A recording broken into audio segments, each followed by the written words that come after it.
Join us in a festival that promises to be extraordinary, because Bali is extraordinary.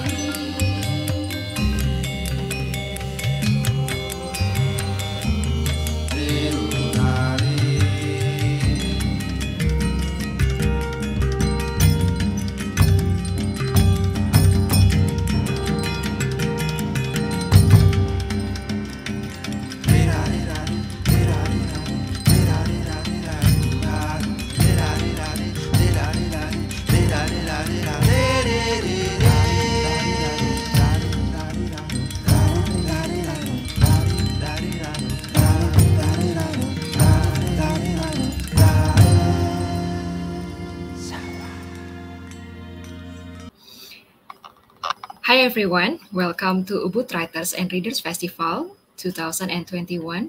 This year, the festival returns with the theme Mulat Sarira, self-reflection, which is drawn from a Balinese Hindu philosophy. From 8 until 17 October, we will explore the meaning of self-reflection, cultural introspection, and human rights, examining who we are, what unites and divides us, and what drives our actions. Selamat malam, rekan-rekan semua. Selamat datang di Ubud Writers and Readers Festival 2021. Tahun ini festival hadir kembali dengan tema Mulat Sarira, refleksi diri yang diambil dari filosofi Hindu Bali. Dari tanggal 8 hingga 17 Oktober 2021, kita akan mengeksplorasi refleksi diri, introspeksi budaya, dan hak asasi manusia. Menilik siapa diri kita, apa yang menyatukan dan memisahkan kita, dan apa yang mendorong setiap tindakan kita. Hari ini saya Wida Karina, saya dari Kompasiana, sebuah blog platform yang berisi opini dari masyarakat, akan membantu teman-teman semua untuk mengikuti sebuah peluncuran buku oleh seorang yang sangat berbakat bernama Mbak Firnita. Mbak Firnita ini sudah meluncurkan buku yang sebenarnya sudah bisa kita akses sejak Juni tahun 2021. Kita panggil langsung saja Mbak Firnita. Selamat malam Mbak Firnita. Selamat malam, halo Kak Wida. Halo Mbak Firnita, apa kabar hari ini? Baik, alhamdulillah. Kak Wida kabar baik? Kabar baik juga Mbak Firnita. Saya mau ngucapin dulu selamat untuk peluncuran buku keduanya. Ini adalah buku kedua Mbak Firnita yang memang sebenarnya sudah bisa kita beli ya dari bulan Juni yang lalu. Diterbitkan oleh KPG. Berjudul Shorter Stories. Nah, ini menarik Shorter Stories ini karena dari judulnya itu sendiri memang sudah menggambarkan apa isinya gitu. Karena memang ada konsep juga yang dibangun dari judul Shorter Stories itu sendiri.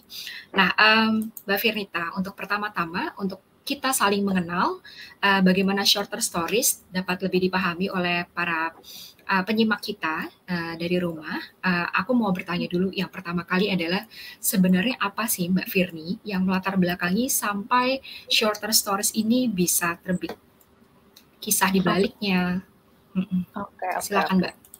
Terima kasih Kak Wida untuk hari ini akan memandu acara peluncuran buku, dan mungkin untuk menjawab pertanyaan Kak Wida tentang bagaimana akhirnya Shorter Stories bisa terbit itu, sebetulnya ini proses yang sangat spontan gitu. Aku tidak mempersiapkan karya yang ada di Shorter Stories untuk menjadi sebuah buku, karena sebetulnya tulisan-tulisan yang ada di dalam Shorter Stories itu berangkat dari Instagram story aku gitu, yang kadang aku suka mengupload satu kalimat di Instagram story, terus atau juga sebenarnya ini adalah beberapa tulisannya juga aku ambil dari jurnal pribadi aku, terus abis itu juga ada yang aku ambil dari notes di handphone aku gitu. Jadi ini adalah tulisan yang tercecer sebetulnya dari beragam sumber tempat aku menulis, tapi kemudian akhirnya aku satukan, dan memang Shorter Stories adalah sebuah konsep yang ternyata sudah tertanam gitu di diri aku, bahwa aku memang ternyata suka menulis sesuatu yang pendek-pendek gitu. Dan memang itu yang kemudian, apakah judul itu diambil dari format tulisan Mbak Firnita yang memang cukup pendek-pendek dalam buku tersebut berarti? Betul, jadi awalnya aku juga untuk memilih judul buku ini adalah proses yang cukup membingungkan gitu, karena dalam buku ini aku merasa tidak ada benang merah yang sangat terlihat atau sangat umum gitu, dan saking umumnya cerita-cerita yang ada di dalam buku shorter stories, akhirnya aku memilih judul shorter stories sebagai pengikat semua cerita itu, karena memang bentuknya adalah cerita pendek yang lebih pendek gitu, shorter stories. Apakah ada usulan juga Mbak dari editornya? Apakah editornya juga memberikan saran judul atau ini memang murni dari Mbak Firni? Waktu itu kita sempat ada pilihan sih, ada beberapa pilihan, tapi akhirnya pilihan itu jatuh kepada shorter stories karena dirasa begitu umum dan begitu cukup dimengerti banyak orang gitu. Nah, soal isinya sendiri nih Mbak Firni, setelah saya baca, saya menemukan yang menarik adalah shorter stories-nya itu betul-betul seperti quote gitu ya, seperti penggalan cuma satu kalimat gitu. Jadi satu halaman, satu kalimat, dan lain sebagainya. Apakah kita bisa mengatakan ini sebagai puisi, Mbak? Ataukah Mbak Firni sendiri punya istilah lain untuk menyebut kalimat-kalimat yang ada di dalam bukunya Mbak Firni? Oke, kalau untuk itu aku sebetulnya merasa lebih nyaman menyebut karya-karya aku sebagai fiksi mini sih. Jadi dia adalah sebuah bentuk fiksi, tapi memang dikemas dalam ukuran yang sangat mini gitu, yaitu satu kalimat, atau bahkan kalau nggak salah paling banyak di buku ini adalah 3 kalimat gitu dalam cerita shorter stories. Berarti yang kita temukan di dalam buku tersebut sebenarnya lebih ke fiksi mini. Nah, bagaimana Mbak Firni sebenarnya cara Mbak Firni menentukan, tadi kan Mbak Firni mengatakan bahwa sebenarnya itu sangat spontan ya, jadi tidak ada, agak sulit gitu untuk kita mengambil benang merah antara satu cerita dengan satu cerita lainnya gitu. Nah, proses kreatifnya itu seperti apa selain dari kumpulan dari tadi Instagram, postingan Instagram? Apakah karena Mbak Firni juga mungkin aktif di Twitter juga Mbak, mungkin ditayangkan di Twitter sebelumnya? Oke, jadi untuk proses kreatifnya ini sendiri memang nggak ada jadwal tertentunya gitu ya, dan kebetulan aku ini juga merupakan copywriter gitu di kantor aku, dan memang kalau copywriter kan mungkin salah satu job desk-nya adalah membuat tagline gitu, atau mungkin membuat tweet gitu ya, dan seperti yang kita tahu di Twitter kan juga memiliki format teks yang terbatas gitu ya, nggak melebihi dari 288 karakter. Jadi aku rasa dengan job desk aku sehari-hari pada saat itu juga men-challenge aku untuk terus bisa membuat konten atau membuat tulisan yang terbatas gitu, terbatas secara karakter. Terus selain itu juga aku rasa yang membuat aku bisa menulis secara singkat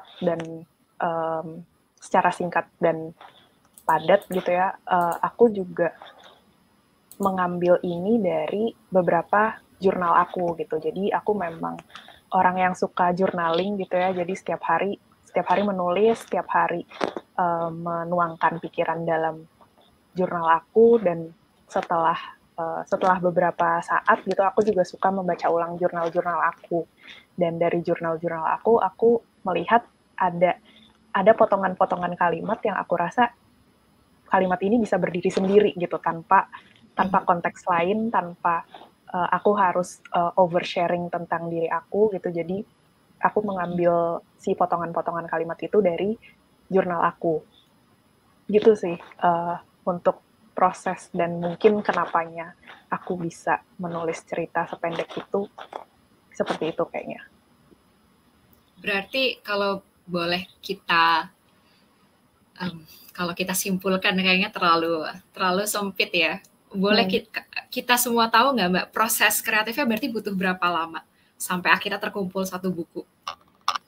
Proses kreatifnya untuk shorter stories sebetulnya aku nggak mempunyai kalender gitu ya. Pada saat itu aku nggak mempunyai kalender, jadi untuk kurun waktu dan durasi pembuatan si shorter stories ini aku juga nggak bisa bilang berapa lamanya. Cuma yang aku ingat secara sadar gitu ya, aku memulai untuk mengupload Instagram Story dengan format-format 1 kalimat, 2 kalimat ini pada saat pandemi gitu. Jadi begitu sudah mulai pandemi, aku jadi lebih sering menulis dan lebih sering mengupload si kalimat-kalimat satu kalimat itu. Dan berarti ya selama pandemi mungkin dari 2020 gitu. Terus akhirnya rampung di awal 2021 gitu. Apakah dari pertama kali mencoba untuk bikin jurnal, mengupload beberapa postingan di Instagram dan Twitter, Mbak sudah secara sadar punya keinginan, ini bakal aku bukukan nih, gitu? Atau ide itu datangnya belakangan? Ide itu datangnya belakangan, karena aku awalnya betul-betul, kan kalau di Instagram juga, Instagram Story pasti dia secara 24 jam hilang gitu kan. Hilang, tapi pada suatu hari aku memutuskan untuk membuatnya menjadi highlights gitu. Tapi ternyata dari kumpulan-kumpulan itu, editor aku yang melihat bahwa itu bisa menjadi sesuatu. Dan kemudian akhirnya jadi membahas gitu dengan editor aku, apakah aku punya stok lagi nih cerita-cerita si 1 kalimat, 2 kalimat ini.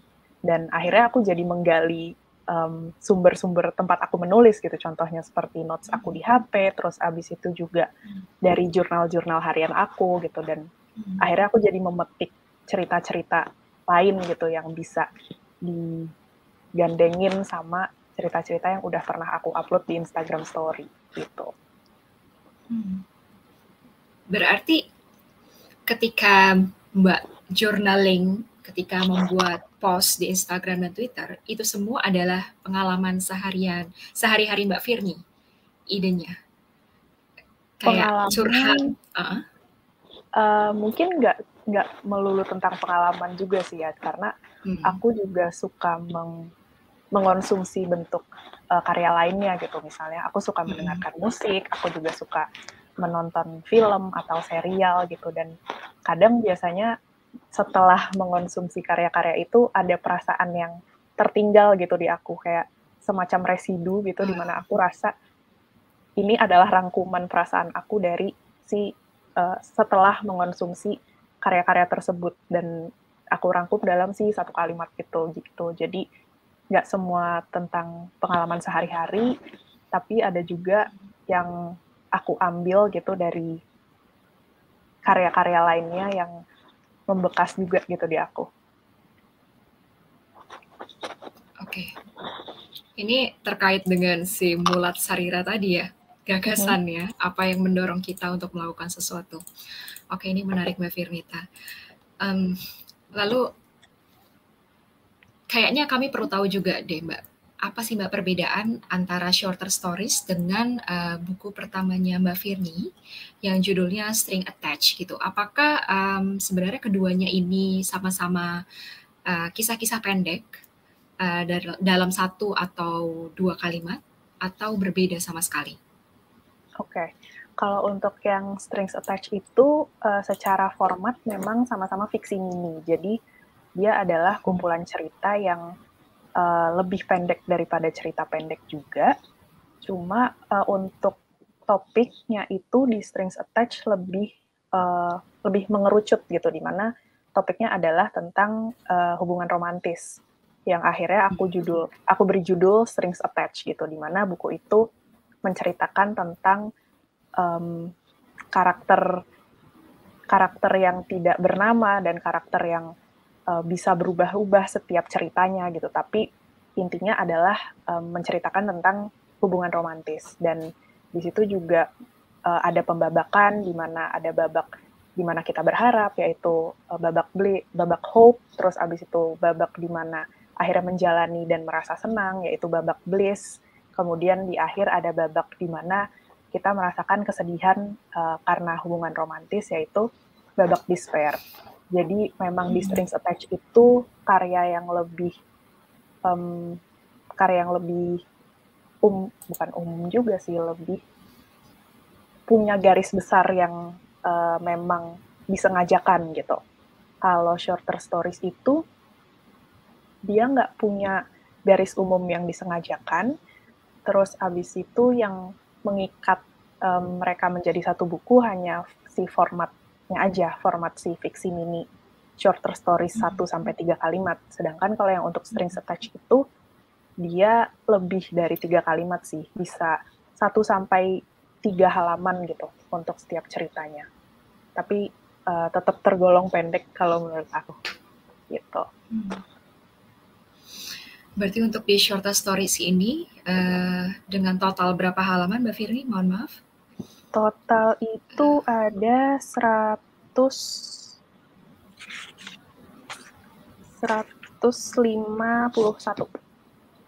151, dan ketika membacanya betul yang apa yang dikatakan Mbak Firni, saya merasa seperti dibawa ke peristiwa yang berbeda-beda sebenarnya untuk setiap fiksi mini gitu. Apakah berarti kita punya 100 sekian cerita yang berbeda? Apakah boleh dikatakan gitu Mbak Firni? Boleh dikatakan begitu, tapi ada beberapa cerita yang sengaja aku letakkan berdampingan gitu, karena walaupun mereka bisa berdiri sendiri, aku rasa ada makna yang lebih dalam kalau misalnya aku sandingkan mereka gitu. Oke, dan di antara cerita-cerita itu, sekian banyak cerita-cerita kecil itu, apakah kami boleh diceritakan salah satu mungkin atau salah dua peristiwa atau kisah yang mungkin menurut Mbak Firni itu berkesan gitu, mungkin Mbak Firni bisa bantu bacakan sambil mungkin berbagi ke kami semua di sini, ada cerita apa Mbak di baliknya? Oke. Mungkin aku bisa bacain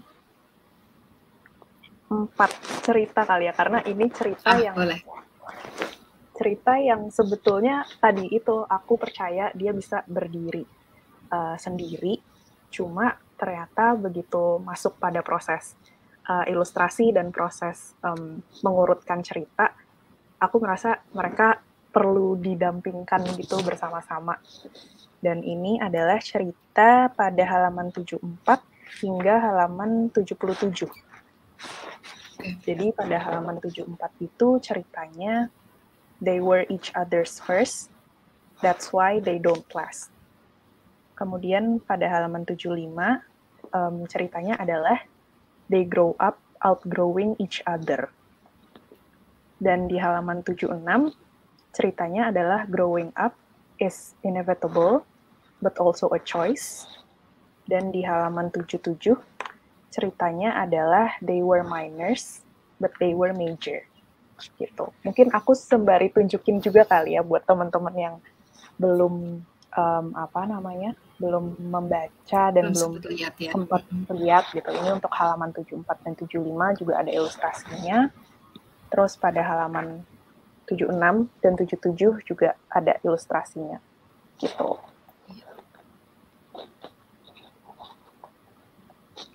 Dan untuk si cerita ini sebetulnya aku merasa mereka bisa berdiri sendiri-sendiri.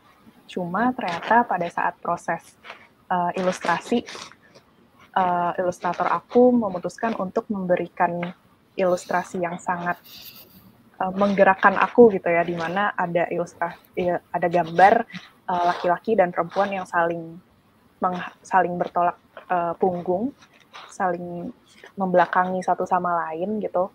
Dan begitu aku melihat ilustrasi ini, aku rasa memang cerita ini harus berdampingan gitu. Dan ditambah lagi, kenapa akhirnya aku melanjutkannya dengan cerita tentang growing up is inevitable, but also a choice, karena sebelumnya juga aku ada permainan kata, menggunakan kata grow, dan selanjutnya aku lanjutkan dengan they were minors but they were major, itu juga ada hubungannya dengan kata grow dan tumbuh itu sendiri. Dan aku rasa si 4 cerita ini cukup menggambarkan beberapa fenomena-fenomena di karya-karya lainnya gitu, dan bahkan mungkin di kehidupan pribadi orang-orang di mana tuh kisah tentang cinta pertama gitu, yang mereka adalah pertamanya satu sama lain, tapi mereka tidak berlangsung lama. That's why they don't last gitu. Kemudian dan cinta pertama itu mungkin terjadi pada saat mereka masih kecil, yaitu they were minors and they were major. Jadi ketika mereka masih minor, mereka sudah mengalami hubungan romantis yang major, yang besar gitu buat mereka. Dan pada akhirnya ada cerita tentang growing up juga, di mana mungkin si mereka ini menyadari bahwa dengan pertumbuhan yang masih berlanjut gitu ya, karena mereka mungkin saat itu masih remaja atau masih kecil, mereka akhirnya menyadari bahwa memang mereka perlu tumbuh secara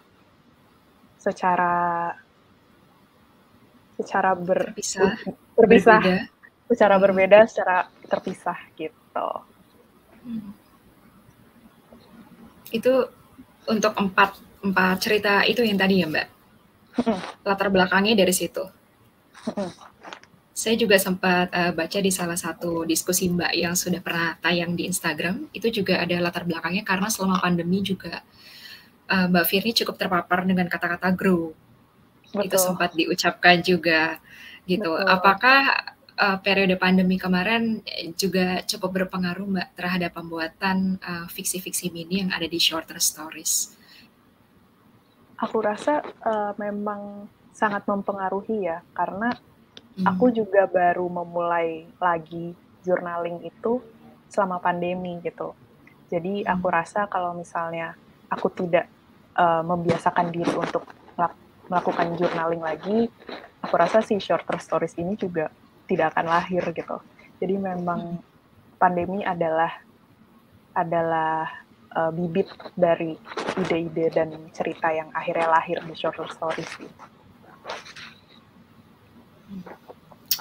Terima kasih Mbak Firni udah berbagi beberapa cerita singkat. Saya juga cukup tertarik dengan yang meskipun tidak ada benang merah ya, tapi saya juga melihat ada pengelompokan yang tidak kelihatan di dalam bukunya Mbak Firnita. Terutama di bagian tengah itu ada beberapa fiksi mini yang secara mungkin meminjam background-nya itu dari cerita-cerita dongeng. Ada Pinocchio di situ, ada Cinderella di situ, dan lain sebagainya. Nah, ini saya juga tertarik nih. Bagian apanya dari pandemi, bagian apanya dari pengalaman-pengalamannya Mbak Firnita yang tiba-tiba membuat Mbak Firnita terpikir dengan cerita-cerita dongeng ini. Oke. Untuk cerita-cerita dongeng itu, akhirnya kenapa aku meminjam gitu ya cerita-cerita dongeng itu, karena pada saat pandemi aku juga cukup kembali gitu ke kebiasaan aku di masa kecil, yaitu menonton film kartun gitu, kemudian juga membaca buku-buku dongeng, dan aku merasa sepertinya dongeng-dongeng itu bisa mempunyai quote-unquote alternate ending atau alternate story gitu, yang akhirnya aku berikan ruang itu di dalam si Shorter Stories ini gitu. Apakah berarti Mbak Firni ketika waktu itu menonton kembali, membaca kembali, mengingat kembali? Iya, betul. Oke, Mbak Firnita. Tadi juga Mbak Firnita juga sempat mengatakan bahwa salah satu yang kemudian menggerakkan Mbak Firnita untuk lebih merasa menghayati tulisan-tulisan dari Mbak Firnita adalah salah satunya dari ilustrasinya. Saya sempat baca ini ilustratornya namanya Mbak Gabriela ya. Grace Gabriela. Oke. Apakah boleh diceritakan Mbak Firni bagaimana proses kreatif hingga kemudian lahirlah ilustrasi-ilustrasi yang manis ini? bagaimana komunikasi Mbak Firly dengan Mbak Grace hingga akhirnya muncullah ilustrasi-ilustrasi yang menurut saya sangat terbantu gitu, hingga saya punya pengalaman ketika membaca karyanya Mbak Firly ini, makin saya ke kanan buku, itu rasanya semakin ada efek tertohoknya gitu, makin ke kanan gitu. Awalnya tuh masih cukup ringan gitu untuk bisa dinikmati, tapi makin lama saya juga agak terkesan, saya harus mengapresiasi editornya karena nggak tahu kenapa saya melihat ada semacam klimaks yang dibangun di buku ini, dan saya bisa mendapatkan itu lebih baik lagi karena juga terbantu oleh ilustrasinya juga gitu. Saya boleh tahu Mbak gimana proses pembuatan ilustrasinya, Mbak Firly? Oke. Untuk proses pembuatan ilustrasinya sendiri itu dibantu dengan editor tentunya. Jadi waktu itu setelah aku merampungkan naskahnya, kemudian aku urutkan naskahnya gitu ya dengan urutan yang seperti sebelum sekarang gitu. Ini ada beberapa perubahan urutan. Kemudian setelah aku mengurutkan naskahnya itu, aku memberikan notes kecil juga gitu untuk kemudian dari editor aku mengirimkannya ke ilustrator. Jadi di dalam cerita-ceritanya aku membuat notes kecil tentang sepertinya untuk cerita ini bisa dibuat ilustrasi seperti ini gitu. Untuk cerita yang ini ilustrasinya bisa membuat gambar ini gitu. Tapi ada juga beberapa cerita yang memang murni dieksplor oleh ilustrator aku gitu. Jadi pada saat aku mengoper naskah itu ke editor aku nggak menuliskan catatan itu untuk ilustrator aku. Cuma akhirnya ilustrator aku memberikan memberikan ilustrasi yang aku juga jadi tergerak lebih gitu dengan cerita itu sendiri gitu, karena ilustrator aku memberikan nyawa yang lebih gitu pada cerita yang bahkan aku nggak memberikan catatan untuk diilustrasikan gitu. Jadi sebenarnya Mbak Firly tidak langsung berkomunikasi dengan ilustrator ya, tapi melalui editor. Betul. Oke, menarik ya. Dan juga sebenarnya Mbak Firly memberikan catatan, misalkan di halaman ini Mbak Firly mau ada bentuk apa gitu. Itu sebenarnya dari berbekal catatan-catatan kecil itu ya? Betul.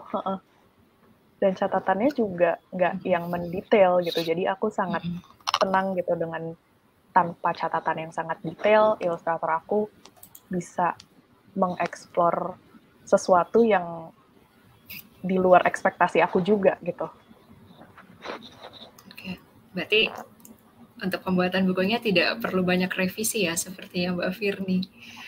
Sepertinya prosesnya gimana Mbak? Revisi tetap ada, karena aku juga tahu gitu kan, bahwa bahasa Inggris kan bukan bahasa pertama aku gitu. Jadi memang ada revisi-revisi bahasa Inggris atau ya grammar error gitu ya, yang kemudian direvisi oleh editor aku. Kemudian ada juga revisi-revisi pemilihan kata gitu. Ada kata-kata yang akhirnya jadi diubah gitu untuk memberikan efek yang lebih klimaks tadi, mungkin meminjam katanya Kak Wida. Jadi secara proses editing memang lebih banyak di editing untuk grammar error sama pemilihan diksi sih, gitu. Dan sebenarnya Mbak Firly, kalau kita boleh buka-bukaan di forum ini ya, sebenarnya kesan apa yang Mbak Firly harapkan dapat ditangkap oleh para pembacanya shorter stories? Apa sih sebenarnya yang Mbak Firly harapkan gitu bisa tersampaikan, dan juga apa yang kemudian bisa dirasakan oleh para pembaca? Oke. Kalau untuk pesan dan kesan yang aku harapkan sih sebetulnya lebih ke ini kali ya, lebih ke fenomena membacanya sendiri gitu, karena aku pun sebagai pembaca merasakan aku sering terdistraksi dan sering menggunakan alasan gak punya waktu membaca gitu ya. Dan aku rasa alasan itu akan bisa dieliminasi kalau misalnya ada bentuk cerita yang pendek gitu ya, itu si fiksi mini itu. Jadi aku sih berharapnya dengan adanya format si fiksi mini itu orang-orang jadi lebih tertarik untuk membaca gitu, karena ada cerita-cerita yang bisa mereka konsumsi dalam waktu yang singkat, dalam waktu yang mereka nggak melulu harus memikirkan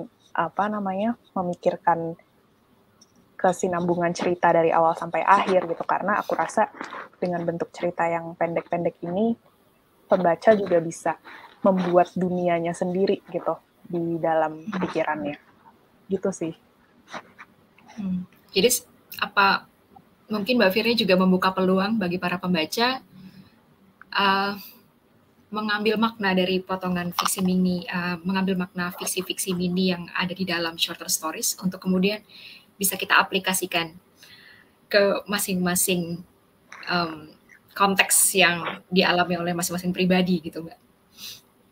Betul, jadi memang aku rasa untuk shorter stories ini cukup open, cukup bisa diinterpretasikan secara terbuka dan secara bebas bagi para pembaca-pembaca gitu. Oke. Karena itulah saya bisa menginterpretasikan itu ke kehidupan saya sendiri juga. Oh, oke. Senang mendengarnya. Terima kasih, Kak Wida. Iya, Mbak Firly, sama satu lagi yang saya penasaran, karena saya membaca juga di bio-nya Mbak Firly. Mbak Firly sebenarnya sekolahnya teknologi pangan. Betul. Nah, ini sedikit menarik karena bagaimana dengan latar belakang pendidikan di ilmu alam Mbak Firly, kemudian bisa sampai Mbak Firly memasuki dunia fiksi, sampai kemudian menerbitkan sampai 2 buku lagi. Boleh ceritakan awalnya mungkin, Mbak? Oke, boleh. Dan mungkin ini sebenarnya lebih jauh daripada latar belakang kuliah aku gitu, karena sebetulnya aku sudah suka menulis dan ingin menerbitkan buku itu sejak aku menduduki kelas 7 SMP gitu. Jadi itu perjalanan yang cukup jauh sampai akhirnya aku bisa menerbitkan buku. Dan selama dari SMP hingga SMA gitu ya, aku belum saat itu prosesnya sudah ada. Aku sudah menulis berbagai macam format dengan berbagai macam bahasa gitu ya, bahasa Inggris dan bahasa Indonesia. Tapi kemudian kesempatan untuk menerbitkan buku itu baru datang saat aku kuliah. Dan pada saat itu, saat kuliah pun juga aku juga sudah sedikit menutup harapan ingin menerbitkan buku sebetulnya. Cuma alhamdulillah ada kesempatannya, dan selama pendidikan sarjana aku dalam teknologi pangan sebetulnya cukup memberikan sesuatu juga gitu ya untuk aku, karena selama belajar teknologi pangan aku juga terpapar dengan istilah-istilah teknologi pangan yang tidak aku dapatkan selama aku kuliah SMP, saat aku sekolah SMP dan SMA gitu. Jadi ada jargon-jargon baru yang asing awalnya buat aku, tapi kemudian itu menjadi sarapan aku gitu ya. Dan pada akhirnya memang ada cita-citanya untuk menulis sebuah karya yang terkait dengan latar belakang pendidikan aku. Cuma itu belum rampung lah ya untuk sekarang. Dan memang aku rasa ada beberapa cerita yang secara tidak langsung adalah influence dari latar belakang pendidikan aku. Contohnya ini ada sih di Shorter Stories halaman 36. Itu ceritanya he overbakes sweet cookies, it's bitter. Dan itu juga diambil dari salah satu teori dan praktek selama aku berkuliah gitu ya di teknologi pangan. Ketika kita memanggang cookies dan teman-temannya, kalau misalnya terlalu lama itu hasilnya bukannya manis tapi malah pahit gitu. Jadi itu adalah salah satu penerapan ilmu latar belakang pendidikan aku ke dalam si shorter stories ini gitu sih. Ya, Saya akan tunggu sampai nanti ada yang baru dan mungkin ada ilmu teknologi pangannya, mungkin akan menarik juga Mbak untuk aku baca. Nah ini mungkin terkait dengan rencana ke depannya berarti Mbak Firni, setelah Shorter Stories ini, apakah Mbak Firni punya rencana untuk membuat karya lain? Lalu kira-kira karyanya akan seperti apa? Harapan Mbak Firni? Oke. Kalau untuk karya lain, itu adalah rencana aku juga gitu ya. Itu adalah rencana tahun ini yang juga Mbak? belum tahu. Jadi ini masih rencana yang emang tidak pernah aku tutup gitu ya pintunya. Dan untuk saat ini memang masih wacana. Cuma memang ada sih, aku tetap menulis gitu ya, aku tetap mengeksplorasi bentuk-bentuk tulisan yang lain, bahkan juga aku sebetulnya juga menulis dalam bahasa Indonesia, cuma memang mungkin belum waktunya buat aku mempublikasikan karya bahasa Indonesia, jadi semoga kedepannya memang tetap ada sih yang aku terbitkan gitu. Berarti masih terbuka pada berbagai kemungkinan bentuk ya Mbak sebenarnya? Betul, betul.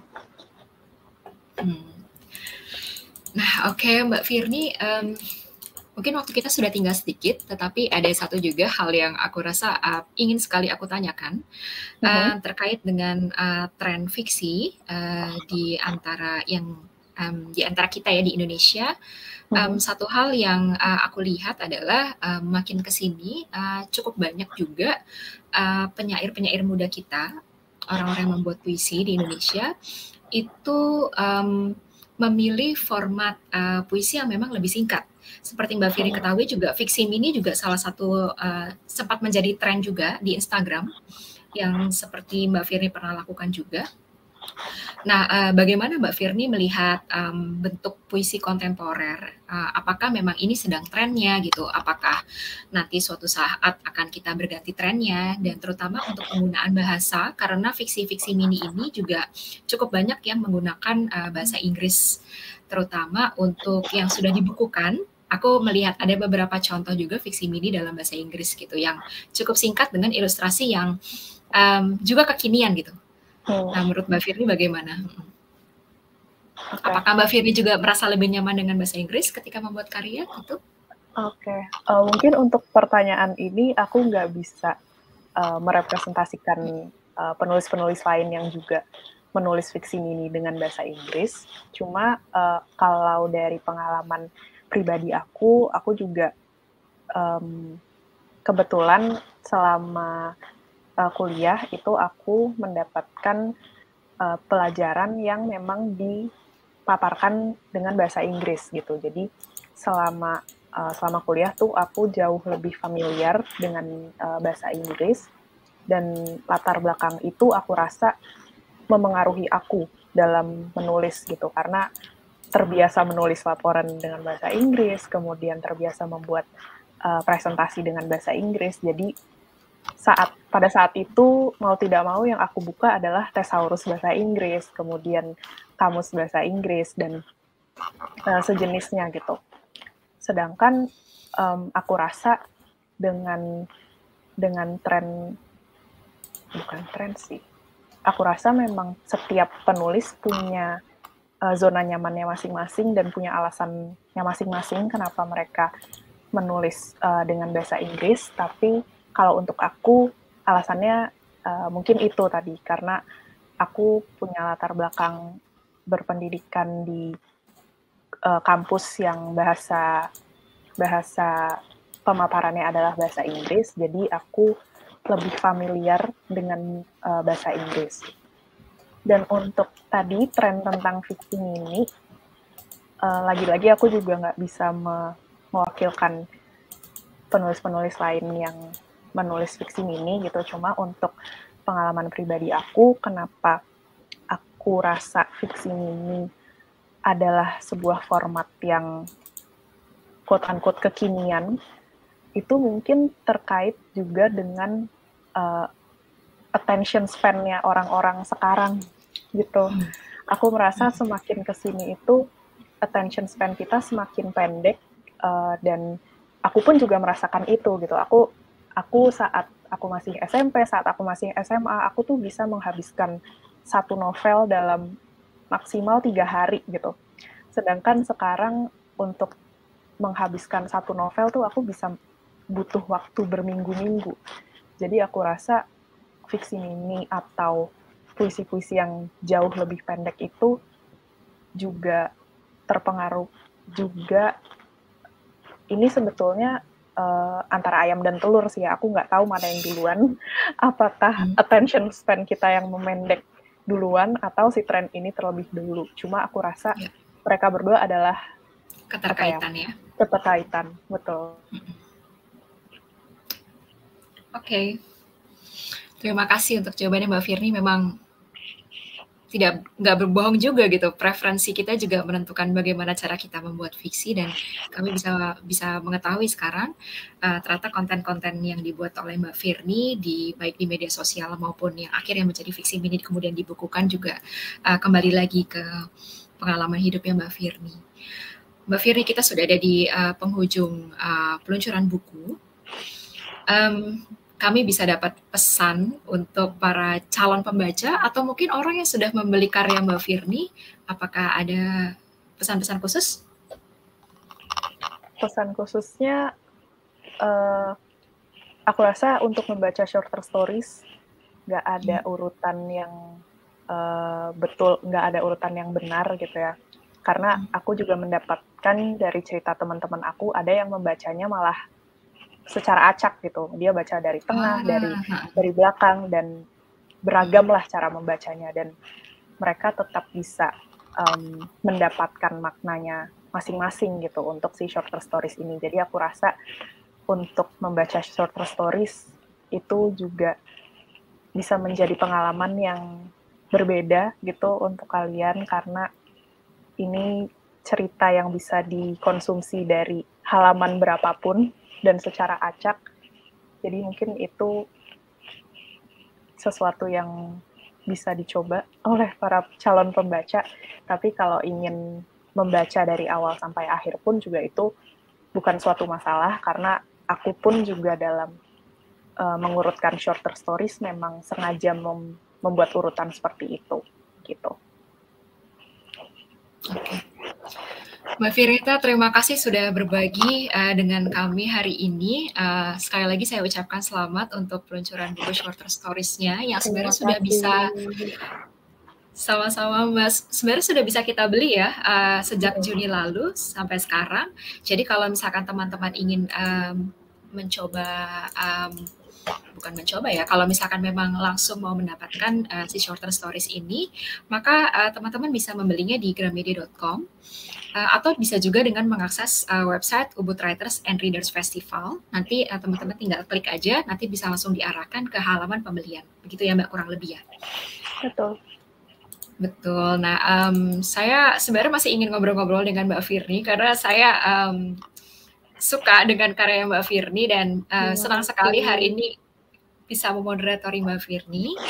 Semoga kita dapat bertemu lagi di lain kesempatan, dan semoga saya bisa terus baca karya-karyanya Mbak Firni. Terima kasih Mbak Firni. Oke, kita sudah ke bagian akhir acara. Dari kami ingin mengucapkan terima kasih, baik dari saya pribadi, Wida Karina, dan juga tentu dari Mbak Firnita, juga dari pihak penyelenggara. Thank you for supporting the Yayasan Mudra Swari Saraswati Patrons Program, and to the festival's partner who made the Ubud Writers and Readers Festival possible. Terima kasih atas dukungan melalui patron program Yayasan Muda Swari Saraswati, dan kepada para partner festival yang membuat Ubud Writers and Readers Festival dapat terlaksana. Follow at Ubud Writers Festival on Instagram, Twitter, and Facebook, or visit ubudwritersfestival.com for more information about the program. Saya Wida Karina, selamat malam, dan semoga kita semua dapat selalu menghayati Mula Sarira yang menjadi tema Ubud Writers and Readers Festival 2021 kali ini. Terima kasih, selamat malam.